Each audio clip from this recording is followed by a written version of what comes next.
Puck. So let's see here.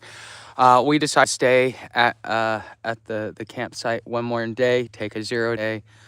We've taken a lot of 0 days over the last couple of weeks on this trail, but we didn't get to take any 0 days when we were on the CNO. Well, we took one, maybe two, but we didn't really get much time to rest. So I don't have to be anywhere till Monday. It's 27 miles. I could do it in 2 days. I could do it in a day. I could hitch and be there in a few hours. So we're gonna leave tomorrow. We should be there sometime Sunday and then catch the bus on Monday. But we found a viewpoint here. It's right next to the park, or yeah, it's the park. We're right next to it, and so I figured I would just sit here at this viewpoint and have a little talk with you guys. So whoever, um, but if you have any questions or anything else like that, but isn't this beautiful? See, this is the best part about being on the mountain range, is that in the mornings you get to see the morning fog. What's up, disabled warrior? Yeah, no worries. Hey, the couple next to me last night, I almost, after they were done finished, I almost said thank you for sharing as well. So, like this is a very packed park and it's the weekend. We seem to be in the middle of it. The funny thing is I went down to go get a shower this morning and it's coin operated. They require like, oh yeah, the nearest ATM's like 5 miles from here. And then, it's like, but hikers, you don't want to have cash on you. What happens if you lose your wallet? What happens if you get soaked and all that money gets ruined? What happens when all that stuff happens? That's just something that you have to worry about as as a hiker. So it's easier for you to have money electronically. Well, a lot of these places, you better have cash on you. So I was telling Pebbles, I was like, we need to have at least $20 cash on us because there's places out here when you're on trail, they don't accept anything but cash. And if you ain't got cash, you ain't eating, you ain't getting anything to drink, you ain't getting anything. That's what really, really sucks about being out on trail sometimes, is that if you don't have cash, you're kind of screwed. And then the ATM fees, especially if you're just wanting to stop in and grab a Coke. I mean, a Coke's like, let's say $1.89 for a can of Coke. And then you got to pay $5 for an ATM fee plus another $3 for doing their ATM. So you're paying $8 for a $2 can of Coke. So you're paying $10 just to be able to pay in cash. And, there is a violation of the legal tender laws with all of that, because it's not that they can't, it's more like that they won't, because there's plenty of ways to be able to run it and stuff like that. And I've even started talking to some of these businesses, and quite frankly, if you're an avid hiker and you run across businesses that do that say cash only, you should talk to them about Cash App. I've been talking to some of them about it, and I explained to them, like, when I was in Cincinnati, I bought my coffee using Cash App. It's integrated into their system, so on and so forth. And with other places like the Hiker Hostel, the Pinhoti Outdoor Center, you use Cash App there. That was the first place that I really used it to buy anything. And so you would send it, and as long as you could show them that you sent it and you sent it to the right person, it's like, perfect. That's your receipt right there. And it's a way, because Cash App doesn't cost you anything. It doesn't cost you anything to use the money or to spend. And it doesn't, unless you do like an instant deposit, it doesn't cost you any money to be able to have it processed through a credit card company. Not only that, because you use PayPal, well, they're taking like 15%, even if you do just like a regular deposit. And so that costs a business owner so much. But business owners, if they're smart and they want to be able to make sure that they're able to accommodate, their people that don't carry cash, Cash App is the way to go. So if you ever have an opportunity, Sup, what's up from Western North Carolina? Oh, wow. So you're just a little bit south of me there, James. So, but hey, if you guys have any questions about trail, about the AT or anything else like that, I was talking to Pebbles, and I was telling her, I'm like, I'm so glad, because I was looking at what the weather's going to be. It's like 72 at night there. That's like a 30-degree swing compared to where I'm at. It's like in the 40s here, and it's in the 70s there. And so, yeah, I got a big 40-degree or 30-degree swing. And it's going to be a little bit hard to sleep here. She's like, oh, well, that's why I didn't want to go to Florida. And I'm like, yeah, but if you'd have come up here within about 3 hours to a day or two, you would just stop and start crying because of just how the treachery of not treachery, um, just the way that trail is. Because I mean, when you're walking a mountain range, you're not you're walking. They take you up to the highest peak to give you the best views. Okay, so you got to be prepared to climb, and you're going to spend your whole day climbing. If your legs aren't conditioned for it, if your body isn't conditioned for it, if your mind isn't conditioned for it, it's gonna be a slug, and you're gonna hate it. I was talking to a lady yesterday.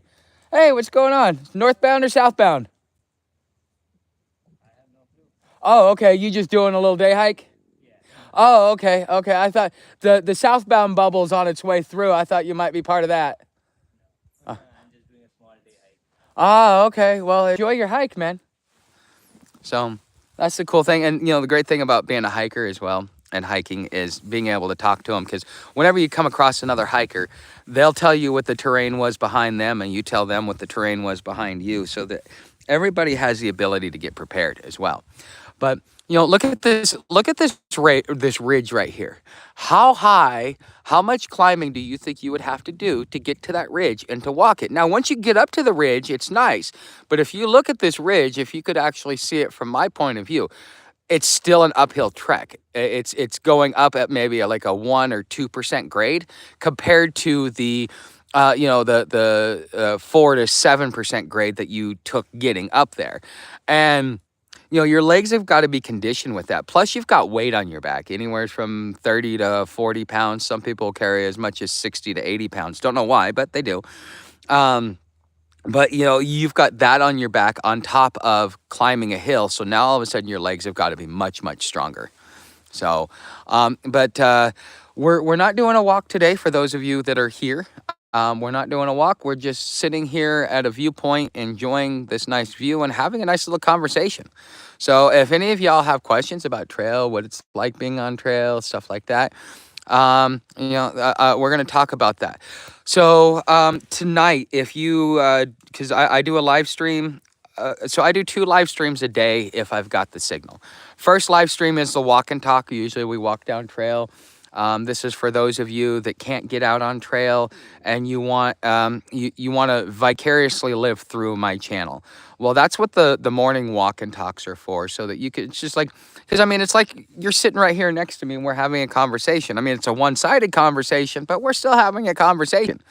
And you may not be able to get out of the rat race and the grind, but maybe this might give you some peace and some solitude and that little bit. And for those of you that want to see Sam, hi, say hi, Sam. Sit. Oh, yes. Yeah, kick it down. Kick it down. Yeah, kick it down. Okay, so, yeah. Come here, Sam. Oh, you kicking it down now. So there's the dog. And this is my traveling companion, for those of you that are new. This is my cat traveling companion, Sam. She's a service dog in training. But I think I'm going to actually, once we get down to Florida, I'm going to revoke her service dog certification. I'm going to dissolve it. As much as I want her to be a service dog, she just is not disciplined enough. She has no self-control, do you? Yeah, look at that, though. Hey, what's up, Tom? What's up, Rachel? And I haven't seen you in a while. Yeah, yeah, I had to kick her out of the tent last night. It's getting to the point where I can't have her in the tent with me. That's one thing. I'm not so sure I want my dog in the tent, because she likes to try and push her way through the wall. And like, we'll wake up in the middle of the night because I got to readjust for some reason.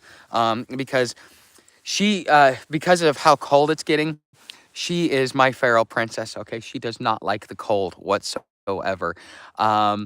She probably about 6 or 7 o'clock at night, she starts whining to me going, I want to get in the tent. I want to get under the covers. So like, she can handle it during the day, but she hates it at night. She's a total princess. And so like, I can't move anywhere. Like if I move the blankets just an inch, she's moving with that blanket all over the damn tent. And it's like, Jesus Christ, dog, And so because I tried to move her over, she's like, no, I'm not getting out from under this blanket. Screw you, you know? And so last night I'm like, okay, dog, I don't have the patience for this. It's like 1 o'clock in the morning. I want some sleep. So I took her outside and I tied her up and I said, okay, you get here for the night. So, am I Wolverine? No, but that would be a cool superpower to have. So for those of you that are here, I'm showing what? I ain't do anything. See, this is what I'd like to have Pebbles here for right now. Have her take a picture of me and Sam sitting here. This would definitely be Sam sitting there at a viewpoint, getting pet, just like staring out into all of this. Yeah. Oops. So, but yeah, this is the dog. And she's just sitting there, just enjoying the view, enjoying all that stuff. She's having a good old time. But, and I know it's going to take a minute, because I know it took a minute for my nightly live stream to really take off. I know it's going to take a minute for this. And when we get on the Florida Trail, we're going to have a lot more signal. It's going to be a lot easier to be able to do content creation. And we're probably not going to make it out of Florida until about February is when we're going to start the Alabama Road Walk, because it's going to take us 2 weeks to do that. And then, so that means by mid-March, last week of March, we should be coming up to Springer Mountain. Maybe even sooner than that. But we want to be at Springer Mountain last week of March, first week of April, because part of getting Pebbles to do Florida was that I promised her that we would make it back up here, because she loves the AT. She loves all the views and all the pictures that I've sent her and everything else like that. She absolutely loves it. Yes, it is definitely a nice view. Well, this is a viewpoint. So, and then look at that down there. So, Sam, what? No, leave it. You go down that cliff, little girl. You ain't coming back. She wants to go run and chase. So, so every day, whenever I have signal, I do a walk and talk. I tend to have more signal on trail than in the camps. But then at night, as long as I have signal as well, then I do another live stream. So we talk about, at night, we talk about homeless education and awareness. During the day, this is mostly for all of you people that want to, be out on trail, but for whatever reason can't, or just want to be able to see it and enjoy it because, you're doing the slug of the day. And so therefore, being able to have a moment in nature with me, that's what the walk and talks are for. So if you enjoy something like this, and if you want to be able to see the live replays, though, here's the thing. The live replays, if you want to see them for the walk and talks, you have to join the Wandering Tuck membership here on YouTube. Now it's $19.99 a month, and I know you might be thinking, oh, that's really steep, but that's crowdfunding. This is how I support myself. You're getting to walk on trail, and what will eventually happen as time goes along is I'm going to create it to where it's a members only chat, so that those that are paid members, they get to ask all the questions. But I've got to wait for enough people to get in it. I finally have I think it's 8 or 9 subscribers. And I'm putting a couple of videos today since I have the signal and stuff. Part of the great thing about taking is I get to continue working, but I get to do other work instead of physical work. So, oh wait, what's over here? Sam, stop. Dude, knock it off. So I think that's a rock. Oh yeah. And when you're walking these, sometimes there's rock veins that you're going over, so you're hopscotching boulders. But this is the view. It's foggy, low-lying clouds, early morning. It's like this all the time. That's one of my favorite parts about being out here in the mountains is the morning fog. I've gotten some pictures, but the camera doesn't do a good it doesn't capture it well. Like, see that here? See this? that's darker to me than it is to you. The way that the camera does it is it lightens everything up so that you don't get to see like the visual impairments like what you get when you get to see it with the naked eye. But you get to watch the clouds move and see where the direction's going. And it's just nice and calm out here. If I wasn't doing a live stream, I'd just be quiet and sit here watching, smoking a bowl, just enjoying the view. It's just, the sun's about ready to come out. I can see it over here. You see, there's the sun. So that means as soon as this part of clouds moves by, we should have some sort of, but yeah, it's coming from that direction. But it looks like the sun's trying to burn through. But it said we have like a 20% chance of rain today. Okay, guys, so the walk and talks, at least for now, until we get a lot more active chat, are going to be probably about 15 to 20 minutes when we do them. Again, this is something for you guys. This is the beginning stages. If you guys have watched my nightly live stream, probably for the first month, I was like, hey, make sure you check out my live stream, da da da. And now I don't even have to mention it. We've got, 30 to 50 people, sometimes up to 100 people that show up. So I don't have to keep advertising it. So this is just the beginning stages while I get people used to the schedule of me doing this. But starting next week until February, we're going to be in Florida. And then we're going to start working our way back up here to the AT. But, it's going to be a lot easier to do the Alabama road walk and the Pinhoti because that will get us prepared for this. Our legs will already be conditioned for the constant uphill because Georgia does not know how to make a trail. I've heard any trail that anybody's ever done in the state of Georgia, I've heard nothing but complaints about, which it is what it is. But all right, guys. So I will see you for tomorrow's. Tomorrow we'll probably be doing a road walk if we're going to do the walk and talk. So you'll be hearing traffic and stuff like that. But we just thought we'd take one more day in the forest before we got to get back into the grind of daily life and the rest of the world wanting to bear down on us. That's the nice thing about being in nature. You're on your own schedule. You're in your own world. You don't really have to worry too much. It's just about getting to your next destination. Make sure you got enough food, water, and just take your time. I think that's the one thing that most hikers fail to realize is that you don't need to do 20 miles a day. 10 miles a day is just fine because you want to have the energy to be able to enjoy what it is that you're doing. If you're too busy just putting in your miles, you're just doing it as an obstacle course. I mean, you could go to the gym for that and it would probably be a lot better on your body than doing a trail, a long distance trail. But, this is, I think a lot of people, when they come out hiking, they miss the real thing behind it, which is you're here for the view. You're here for nature. It's not about how fast you move or how many miles you do. It's about how in touch with nature are you getting and how much did you get to see? Or are you moving so fast that you don't even know what's going on? That's the sucky part about doing like 15 and 20 miles a day is you don't actually get to enjoy the surroundings around you. You're kind of like a drive-by tourist. Saw it, keep on moving. I don't even remember. That was 5 minutes ago. So, but all right, guys, I will see you for tomorrow's walk and talk. Thank you for being here.